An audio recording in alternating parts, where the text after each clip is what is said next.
E a paz do Senhor a todos os irmãos e amigos que estão conosco nessa manhã. Para nós é uma felicidade mais uma vez estarmos aqui para louvar e engrandecer o nome do nosso Deus e também refletir, pensar sobre um tema, pensar sobre alguns aspectos do nosso dia a dia, da nossa vida e como Deus tem nos conduzido nesses processos, né? Ou seja, quando a gente lê a palavra de Deus, ela serve para que a gente possa nos orientar em relação ao que fazer diariamente. Eu diria o seguinte, que encontrar um homem segundo o coração de Deus é até relativamente fácil, não é? Se eu perguntar aqui aos irmãos assim, quem é o homem segundo o coração de Deus? Quem você responde? Só tem uma resposta, né? Davi, né? No capítulo 13 do livro de Lucas, a gente lê assim: e quando este Saul foi removido, ou seja, foi retirado do seu reino, Deus levantou a Davi para ser o seu rei, do qual também ele deu testemunho e disse: eu achei Davi, filho de Jessé, um homem segundo o meu coração, que cumprirá toda a minha vontade. Que beleza, né? Que bênção do céu. É verdade que também existem algumas promessas de Deus em relação a nos dar pastores segundo o seu coração. Jeremias capítulo 3, versículo 15 diz assim: e vos darei pastores segundo o meu coração, os quais irão vos alimentar com conhecimento e com entendimento. Todavia, porém, contudo, aonde estão as mulheres segundo o coração de Deus? Esse é o tema que a gente quer abordar hoje. Uma mulher segundo o coração de Deus, certo? E hoje a gente vai tentar aqui dar o endereço, o nome, telefone não, que não tinha naquela época, o endereço, o nome e a missão que essa mulher tinha. Para isso eu quero convidar vocês a abrirem suas Bíblias e me acompanharem na leitura que a gente vai fazer no Evangelho de Lucas, capítulo 1, a partir do verso 26. Foi por isso que eu disse que Moisés, ao citar o anjo Gabriel, parecia que a gente tinha combinado, né? Diz assim esse texto bíblico: no 6º mês foi o anjo Gabriel enviado por Deus a uma cidade da Galiléia chamada Nazaré, a uma virgem desposada com um homem cujo nome era José, da casa de Davi. E o nome da virgem era Maria. E vindo o anjo até ela, disse: salve agraciada, o Senhor é contigo, bendita és tu entre as mulheres. E vendo-a, ela perturbou-se muito com a sua palavra, e pôs-se a pensar que saudação seria esta. Disse-lhe então o anjo: Maria, não temas, porque achaste graça diante de Deus. E eis que em teu ventre conceberás e darás à luz um filho, e chamarás o seu nome Jesus. E este será grande, e será chamado Filho do Altíssimo, e o Senhor Deus lhe dará o trono de seu pai Davi, e reinará eternamente na casa de Jacó, e o seu reino não terá fim. E disse Maria ao anjo: como se fará isto, visto que não conheço homem algum? E respondendo o anjo, disse-lhe: descerá sobre ti o Espírito Santo, e o poder do Altíssimo te cobrirá com a sua sombra. Por isso também o santo que de ti há de nascer será chamado Filho de Deus. E eis que também Isabel, tua prima, concebeu um filho em sua velhice. E é este o 6º mês para aquela que era chamada de estéril, porque para Deus nada é impossível. Disse então Maria: eis aqui a serva do Senhor, cumpra-se em mim segundo a tua palavra. E o anjo ausentou-se dela. Amém? Ore comigo nesse instante. Paizinho Santo, Deus de amor, muito obrigado pela tua presença em nossas vidas. Muito obrigado pelo teu carinho. Muito obrigado pela tua graça. Muito obrigado porque tu tens cuidado de nós. E nós temos plena certeza disso. Muito obrigado por esta manhã em que a tua igreja se reúne para te louvar e engrandecer, mas principalmente para ter um encontro contigo, porque culto é exatamente isso, encontro contigo, Senhor. Fala aos nossos corações, que possamos todos nós sair daqui diferenciados da maneira como nós entramos, porque entendemos qual é o teu plano, o que tu queres para nós, Pai. Usa-me como instrumento em tuas mãos e nada mais do que isso. E muito obrigado mais uma vez pela honra de ministrar a tua palavra no nome de Jesus. Amém. Uma mulher segundo o coração de Deus. Há algumas verdades que esse texto nos ensina e eu quero pelo menos destacar 3 dessas verdades. A primeira é a seguinte: Deus, ele não envia anjos a endereços errados.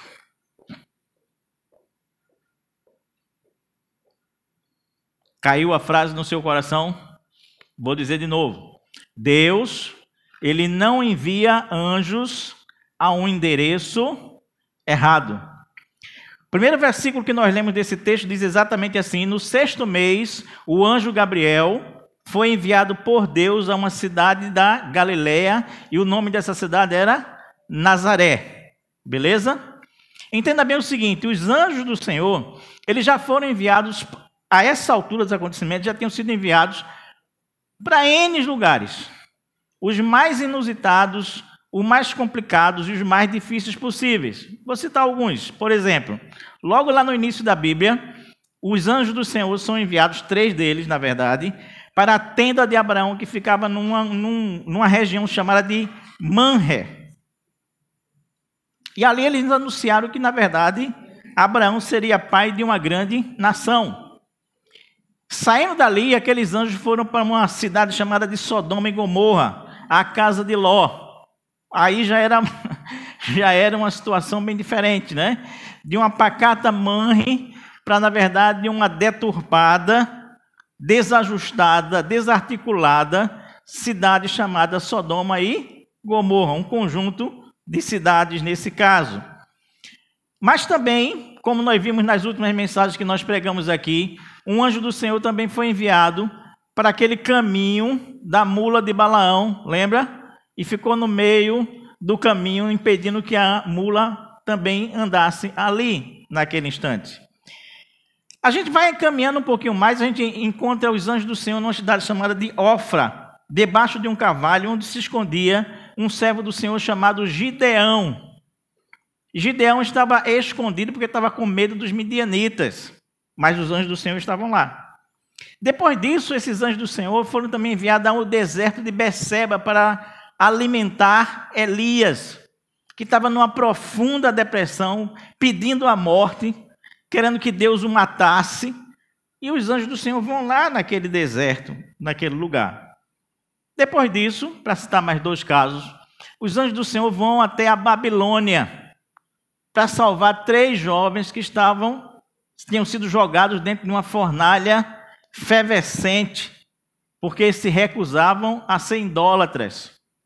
Não bastasse isso, eles voltam pouco tempo depois para salvar Daniel da cova dos leões. Não é assim? Você percebe a presença dos anjos do Senhor em todos esses momentos que a Bíblia nos fala? Enfim, esses lugares que eu acabei de citar para vocês, eles podem ser classificados como secos, úmidos, perigosos, de alto risco, de baixa densidade demográfica, ou então com muita população, habitados ou desertos, lugares esquisitos. Mas uma coisa é certa: nunca, absolutamente nunca, um anjo do Senhor foi para um endereço errado. Entendeu? Nunca, absolutamente nunca, um mensageiro de Deus, um anjo do Senhor, foi parar no endereço errado. Nesse momento agora chegava a vez da Nazaré, aquela cidadezinha chamada de Nazaré, na região da Galileia. Uma cidadezinha que era meio que independente, indiferente, numa região que não tinha expressividade nenhuma. Ali estavam os anjos do Senhor. E agora eu quero passar aqui o mapa. E agora alguém apaga aí essa luz daqui, porque fica mais tranquilo, né? De vocês verem. Já localizaram Nazaré aí, né? Não, ninguém viu Nazaré ainda. Aqui você tem embaixo a região da Judéia, onde você tem Belém, onde você tem, onde você tem Betânia, Jerusalém e etc. Aqui você tem Samaria, Decápolis, aqui em cima você tem a Galileia, em torno de um mar chamado Mar da Galileia, onde você tem uma série de cidades aqui ao redor, beleza? Melhora se eu fizer assim? Já localizaram Nazaré agora? Muito bem, Nazaré está aqui, ó. Ok? Bem aqui. Caná da Galileia, Tiberíades, Monte Tabor e assim vai sucessivamente. Melhora se eu fizer assim? Está parecendo exame de vista, né? Mas entenda bem o que eu quero falar com vocês e dizer para vocês nesse instante aqui. Não é um exame de vista, com certeza. O que eu quero dizer assim é que Nazaré, ela não era quase nada em relação às cidades que realmente faziam diferença naquele instante. Para mostrar para vocês que Nazaré não valia quase nada, Filipe, que é um dos primeiros discípulos de Jesus, ele encontra Natanael, que é um amigo dele, e diz: Natanael, nós encontramos o Messias, nós encontramos aquele do qual as Escrituras falam, Moisés e os profetas. Ele é Jesus de Nazaré. E Filipe está todo empolgado com isso. Ele é Jesus de Nazaré. Aí Natanael olha para a cara dele e diz: Filipe, peraí, né? Peraí, né? Alguma coisa boa pode vir lá de onde? De Nazaré? Ou seja, na verdade era quase como se ele estivesse dizendo assim: menino, poxa, presta atenção. Alguma coisa boa pode vir do Paraguai. Você compra alguma coisa que presta no Paraguai. Então, como é que você está me dizendo que o Messias vem logo da cidade de Nazaré? A gente podia pensar, inclusive, também, dando asa à nossa imaginação, no seguinte: imagina o anjo Gabriel no céu e Deus dizendo para ele assim: Gabriel, tu vai agora para a cidade de Nazaré. Aí Gabriel disse assim: para onde mesmo, Senhor? Que lugar é esse? Nazaré. Tem certeza, Senhor, que eu vou para Nazaré 500 anos depois, né, você? 500 anos depois eu vou parar em Nazaré. É claro que o anjo Gabriel, ele não ia dizer isso, né? Tira essa última frase. Ele não ia dizer para Deus assim: tem certeza, porque ele sabia que Deus tinha toda a certeza do mundo daquilo que estava dizendo para ele naquele instante. Claro e evidentemente. Mas, entenda bem uma coisa. Nazaré era talvez o lugar mais improvável do mundo para que o anjo Gabriel fosse enviado para lá.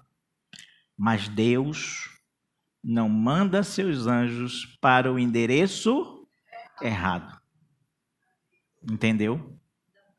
Então, meu querido irmão, quando os anjos baterem na sua porta, pode parecer surpreendente, pode parecer estranho, pode parecer inacreditável, pode parecer inusitado, pode parecer complicado, pode parecer difícil, mas tenha certeza de uma coisa: o endereço não estará errado. É com você mesmo que começa essa história. Se ele bater na sua porta, o endereço não está errado. Segunda verdade que a gente vai aprender com esse texto aqui é o seguinte: Deus não dá a missão certa à pessoa errada. Deus não dá missão certa a uma pessoa errada. Veja bem, definido qual é o endereço, confirmado qual é esse endereço, Galileia, Nazaré, aí vem a descrição da destinatária da viagem do anjo Gabriel. É uma jovem, o nome dela é Maria. E o texto bíblico diz assim: vá até lá para uma virgem desposada com um homem cujo nome é José, da casa de Davi, e o nome dessa moça é Maria. Maria, que por sinal, segundo a raiz do seu nome, no hebraico, significa rebelião. Eu não sabia disso. Rebeldia. possivelmente rebelião, vá procurar uma moça chamada Maria. A rua é essa, o número é esse, a casa é essa. Procure essa moça. Portanto, o endereço é aquele mesmo. E a pessoa é essa mesma. Evidentemente que, na verdade, na nossa cabeça pode parecer por um breve instante que essa história está meio complicada, está meio errada, está meio difícil. Até porque Maria, nesse instante, era uma jovem, extremamente jovem. Ela deveria ter cerca de mais ou menos início da juventude, 18, 17, 16 anos. Às vezes as meninas em Israel casavam com 14 anos, já eram prometidas em casamento com 14 anos de idade. Então ela estava no início da juventude, ou fim da adolescência, nesse exato momento. E como é que pode, na verdade, o anjo Gabriel olhar e dizer assim, Jesus, aliás, Deus, tem certeza disso? É mesmo em Nazaré? O endereço está certo? É mesmo Maria, uma adolescente, que vai assumir tamanha responsabilidade de cuidar do Filho do Altíssimo? Se trata disso mesmo? A história é essa mesma? Para não deixar dúvida, nem na cabeça de Maria, de que a escolhida era ela mesmo de verdade, o anjo Gabriel ele diz 3 coisas. A primeira dela, ele diz assim, tu és muito favorecida. No original, essa palavra significa altamente favorecida, grandemente favorecida. Alguém dotado, na verdade, de uma honra muito especial, que foi receptáculo de uma graça imensa de Deus. Diz, é você mesmo, viu? É você mesmo. É você que é essa grande afortunada. É você que é essa grande favorecida. Em segundo, o anjo diz, o Senhor é contigo. O Senhor é contigo. E preste muito bem atenção, note bem essa expressão. O anjo não diz, você foi escolhida por Deus para ser a mãe do Altíssimo, porque você estava com Deus. Não. O anjo diz o inverso. Você foi escolhida porque Deus está com você. É o inverso. Não é por merecimento de Maria, é pela graça abundante que Ele está colocando sobre ela, e é porque Ele mesmo, o próprio Deus, vai estar com ela. A graça é de Deus e a presença é de Deus com essa pessoa. Está entendendo a diferença? Veja bem, eu tenho visto que em nossas vidas as coisas não acontecem necessariamente porque nós estamos com Ele, mas muito mais porque Ele está conosco. Entende, meu irmão? Na maioria das vezes, as coisas importantes, boas, que estão dentro dos planos de Deus para nós, elas não acontecem porque nós estamos piedosamente aos pés de Deus, mas muito mais porque Ele está nos acompanhando em nosso caminho, Ele nos dirige e nos guia a cada passo que nós estamos dando. Entendeu? A terceira coisa, na verdade, que o anjo diz, para não deixar dúvida de que Maria era a pessoa certa, ele diz assim, bendita és tu entre as mulheres. Ou em outras palavras, as pessoas falam bem de você. As pessoas têm um alto conceito de você. Esse bendita, no grego, significa bem mais logos, que é palavra. Ou seja, ele está dizendo assim, as pessoas elas falam uma boa palavra a seu respeito. Não significava isso que ela era a única bendita entre todas as mulheres daquela época. Não. Significava que ela era bem conceituada entre as mulheres daquela época. Tinha um bom conceito do ponto de vista humano. Isso garante, até para a própria Maria, que ela é realmente a pessoa certa. Não.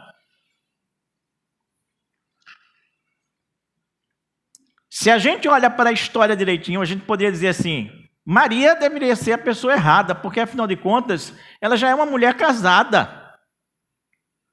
Ela tem um marido chamado José.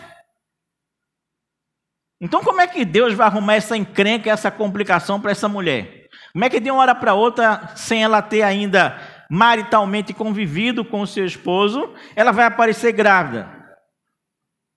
E a bronca que vai dar nisso aí? Deus não poderia, por um acaso, ter escolhido uma mocinha solteira, não, por favor? Tantas moças solteiras tinha ali naquela cidadezinha, mesmo que ele insistisse em Nazaré. Mas não era para ser assim. Sabe por que não era para ser assim? Porque Deus tinha achado uma mulher segundo o seu coração. E quando ele acha alguém segundo o seu coração, ele efetivamente chama essa pessoa para as missões que ele quer dar a cada uma dessas pessoas. Muitas vezes nós nos desqualificamos e esquecemos, por exemplo, que Moisés, está ali atrás, pegou há 3 semanas atrás. Há 3 semanas atrás, na última reflexão que Moisés fez, tem uma frase dele lá no finalzinho da reflexão que eu gravei e ficou guardada no meu coração. Moisés disse assim: Deus não exige de nós perfeição, mas aperfeiçoamento. Amém? Amém. Deus não exige de nós perfeição, mas aperfeiçoamento. Maria ela não era perfeita, ela era agraciada, ela foi muito favorecida, ela tinha um bom conceito humano. Deus estava com ela, mas ela era a primeira pessoa a necessitar dessa graça de Deus de verdade. Então, meu querido irmão, meu prezado amigo que me ouve nessa manhã, Deus não dá missão certa à pessoa errada. Quando ele bater na sua porta, o endereço verdadeiramente é o seu. Quando ele disser que a missão é essa, é porque você é a pessoa certa para essa missão. A terceira verdade que a gente aprende nessa manhã é a seguinte: a pessoa certa, ela não dá a resposta errada. A primeira lição foi qual mesmo? Para a gente ser bem didático e ficar na cabecinha de todos nós. Deus não envia anjos para o endereço errado. Segundo, Deus, ele não dá a missão certa para uma pessoa errada. E a terceira lição é que a pessoa certa, ela nunca vai dar a Deus uma resposta errada, de forma alguma. O texto lá no finalzinho, versículo 38, diz exatamente isso. Eis aqui a serva do Senhor. Cumpra-se em mim segundo a tua palavra. E o anjo ausentou-se dela. Eu tenho um apreço muito grande por esse versículo aqui. Não sei se eu já contei isso para os irmãos, mas vou contar rapidamente. Cadê Gerson, hein? Porque Gerson, na verdade, ele pode me convidar. Depois disso, ele pode me convidar para algum trabalho do alerta daí, né? Um dia eu já cantei numa cantata. Meus irmãos, já cantei. Cantava baixo, não é? Essa voz maravilhosa que eu cantava baixo. Você está rindo de quê, Graça? Cantava baixo. E a pessoa que estava dirigindo a cantata, ela me escolheu para fazer um solo. Está entendendo? E o meu solo nessa cantata era essa grandiosa frase final desse versículo. Eu entrava e dizia assim: e o anjo ausentou-se dela. Posso eu esquecer um momento único como esse? Não. Toda a minha participação se resumia só a essa última frase aí, que eu teimava em não desafinar, apesar de ser uma frase bem curtinha na verdade, beleza? Então esse versículo para mim ele é inesquecível. Mas fecho parênteses, não é? Eu estou só dizendo isso para que Gerson me convide para cantar qualquer dia desse, né? A gente pode dizer o seguinte, meus queridos amados irmãos: existem uma série de coisas pelas quais uma pessoa, mesmo sendo uma pessoa segundo o coração de Deus, ela pode estar submetida a isso, porque ela é simplesmente humana, como é o caso de Maria. Mesmo sendo favorecida, mesmo contando com a presença de Deus, mesmo sendo uma mulher que tem um alto conceito, na verdade, dentro da sociedade, entenda bem o seguinte: isso não eliminou Maria, nesse caso, de ficar confusa, perplexa, embaraçada, sem entender a razão de ser de tudo aquilo que estava acontecendo. Entende? Humanamente falando, Maria tinha direito a se sentir dessa forma e dessa maneira. O que é que o texto nos diz? Nos diz assim: e vendo o anjo, ela perturbou-se muito. Ou seja, mesmo sendo uma mulher segundo o coração de Deus, ela pôde ficar confusa, perplexa, embaraçada, sem entender o porquê de tudo aquilo que estava acontecendo com ela. Essa é a primeira reação emocional de Maria. A segunda, o texto diz assim, que Maria se pôs a pensar, ou ela conjecturava, ou ela considerava, dependendo da tradução que a gente vai utilizar. Em outras palavras, no grego, quando se diz assim, Maria se pôs a pensar, quer dizer assim, ela se colocou num diálogo interno, ela ponderou, ela refletiu, ela avaliou, ela analisou, ela meditou. Na raiz da palavra significa assim, ela ouviu e lançou aquilo que ouviu na sua mente para pensar.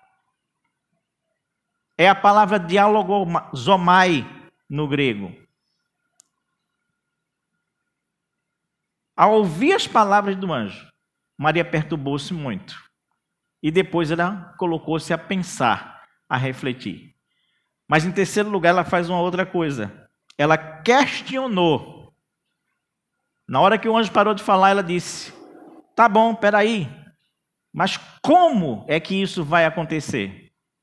De que maneira isso vai acontecer? De que forma isso vai acontecer?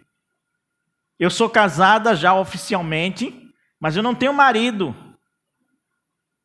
Eu não conheço nenhum homem. Então, como é que isso vai acontecer? Não é porque Maria é uma mulher segundo o coração de Deus que ela não tem direito de questionar mesmo um anjo que desça do céu. Está entendendo o que eu estou lhe dizendo? 3 coisas se passam dentro de Maria nesse instante, humanamente falando. Ela ficou confusa, perplexa. Ela, na verdade, questionou,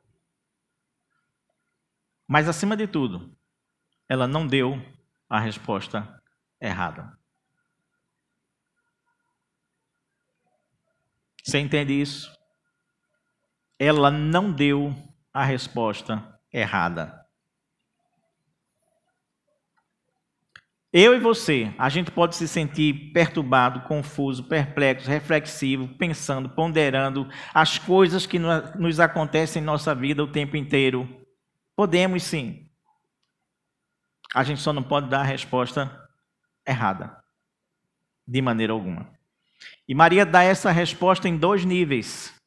Essa resposta certa em 2 níveis, no nível teológico e no nível jurídico. Que me ajude os advogados aqui presentes, não é? No nível teológico, a gente tem a primeira frase. A primeira frase é quando Maria diz assim: eis aqui a tua serva.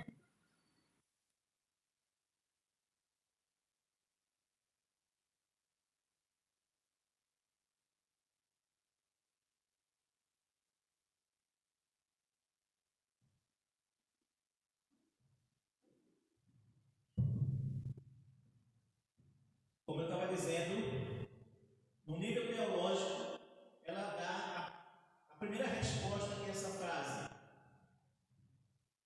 eis aqui a tua serva. Ela se submete nesse momento à vontade de Deus. Mas a segunda frase, ela vem no nível jurídico. Ela diz assim: cumpra-se em mim. Você já viu alguns despachos de juízes, né? Na justiça aí? Eles chegam e dizem o que mesmo? Ele chega e diz assim, o parecer dele, no final ele coloca assim: cumpra-se. Cumpra-se significa não tem mais discussão, não há mais o que fazer, não há na verdade mais nenhuma situação que possa alguém recorrer, porque aquilo ali já está para se cumprir. É exatamente isso que Maria diz naquele instante. Então a primeira frase ela é teológica: eu sou a tua serva. Mas a segunda frase é exatamente jurídica. E ela diz: cumpra-se em mim a tua palavra. Presta atenção, meu irmão, numa segunda coisa aqui que é importante, tá? Essa palavra cumpra-se, ela não sai da boca de Deus. Ela sai dos lábios de Maria. Você entende que isso faz toda a diferença? É ela mesma que nesse instante se coloca debaixo da vontade de Deus e diz que se faça em mim a tua vontade. Cumpra-se.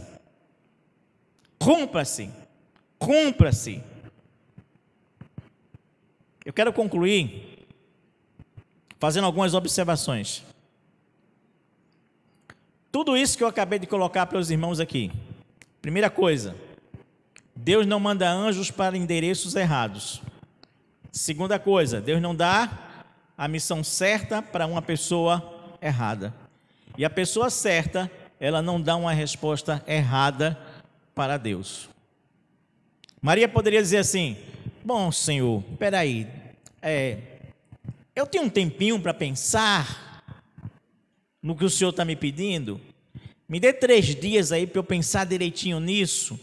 Não, ela diz assim: cumpra-se, é de imediato, é aqui, é agora que tem que ser cumprida a vontade de Deus em nossas vidas.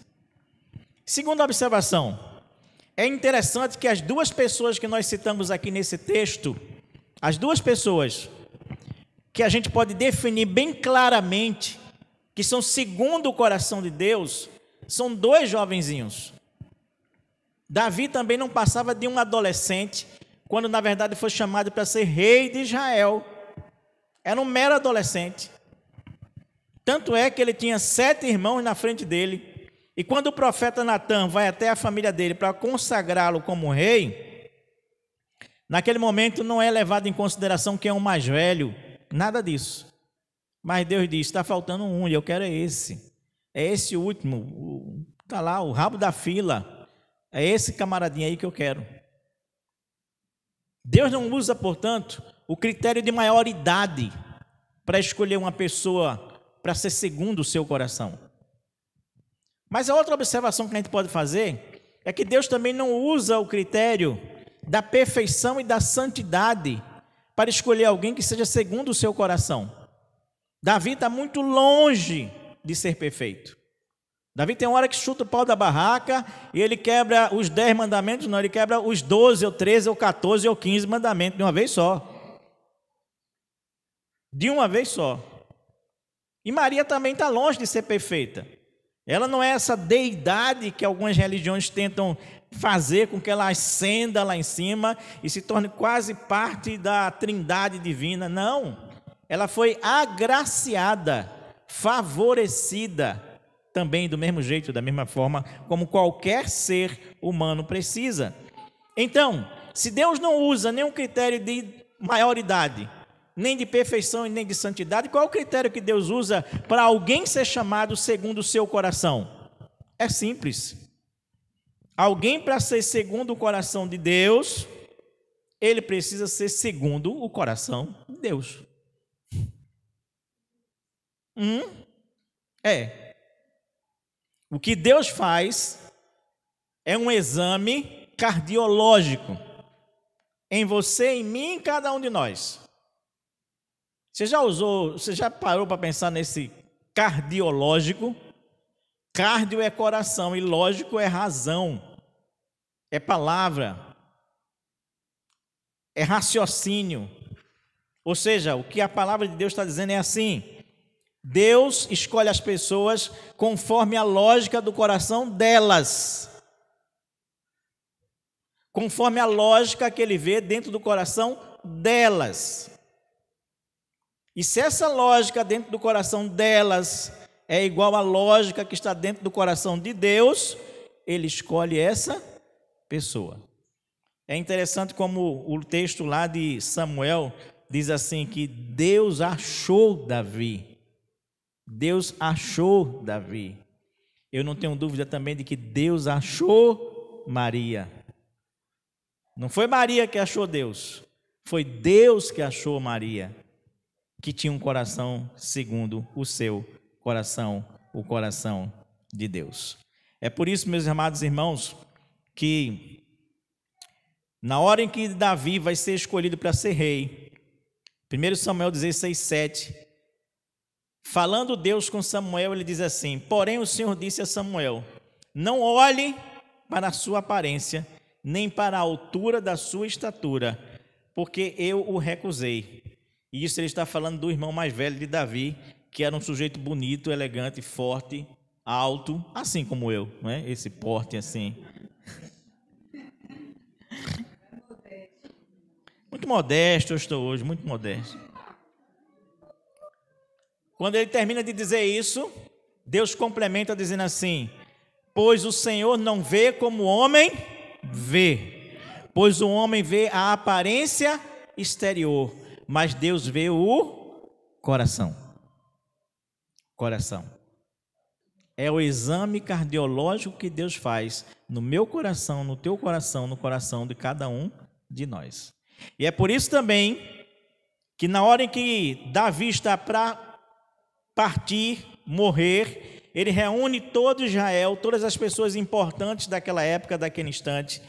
Ele faz uma série de recomendações, mas ao seu filho Salomão, que vai substituí-lo, Davi diz o seguinte: e tu, Salomão, meu filho, conhece o Deus do teu pai e serve-o com um coração perfeito e com uma mente bem disposta, porque o Senhor esquadrinha os corações. Os corações. É esse o conselho que Davi dá para Salomão, porque ele sabia exatamente que Deus, ele esquadrinha os corações. Quando a gente volta lá para o Evangelho, a gente vai ler que Maria, cuidando ainda de Jesus, criança e adolescente, ele uma vez, como todo adolescente meio rebelde, né, ele desaparece da família, fica lá em Jerusalém, enquanto os pais dele vão embora de viagem, no meio do caminho dão falta do menino, voltam para achar o menino, aí acham esse menino no templo, discutindo com os sacerdotes, com as pessoas lá importantes, depois levam ele para casa, e o texto diz assim, que Jesus desceu com eles para Nazaré, e era ali sujeito, mas o texto diz também assim, mas a sua mãe guardava todas estas coisas no seu coração. Maria tinha um coração de serva, Maria tinha um coração de mãe, Maria tinha um coração segundo o coração de Deus. Ouça bem o que eu vou lhe dizer. Deus continua buscando pessoas segundo o seu coração, e não pessoas que agem segundo a sua própria mentalidade. Deus continua buscando pessoas segundo o seu coração, e não pessoas que agem segundo a sua própria mentalidade. Meu querido irmão, se Deus está batendo a sua porta hoje, através de um anjo do Senhor, Entenda aqui que a palavra anjo significa simplesmente mensageiro, tá? Não pense em anjo com asas enormes voando pelo céu, querubins, não. Esses anjos todos que eu falei aqui, que apareceram essas pessoas todas, elas não tinham nada de diferente de qualquer outra pessoa. Senão isso chamaria a atenção logo de imediato daqueles que foram visitados por esses anjos. Por isso que eu estou dizendo assim, olha, se essa mensagem de hoje, se essa pregação de hoje, ela está soando para você, como na verdade um anjo de Deus batendo a porta do seu coração e dizendo assim, presta atenção, presta atenção, presta atenção. Eu estou batendo na porta do seu coração e isso não é o endereço errado. Presta atenção. Presta atenção. Eu vim até você porque você é a pessoa certa para a missão certa que eu tenho para você e para a sua vida. Presta atenção. Presta atenção. Presta atenção. Para que você não dê a resposta errada. Para que você diga assim, na verdade, eis aqui o teu servo, cumpra-se em mim, segundo a tua palavra. Curva sua cabeça.